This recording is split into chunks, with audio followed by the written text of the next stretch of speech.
श्रियकान्ताय कल्याणनिधये निधयेतिनां श्रीवेङ्कटनिवासाय श्रीनिवासाय मङ्गलम्।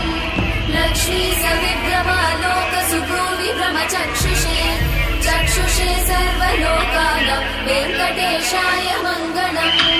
श्रीवेङ्कटाद्रिशृङ्गाग्रमङ्गलाभरणाग्रये मङ्गलानां निवासाय श्रीनिवासाय मङ्गलम्। सर्वावयव सौन्दर्य सम्पदा सर्वचेतसां सदा सम्मोहनायास्तु वेङ्कटेशाय मङ्गलम्। नित्याय निरवध्याय सत्यानन्दचिदात्मने सर्वान्तरात्मने श्रीमद् वेङ्कटेशाय मङ्गलम्।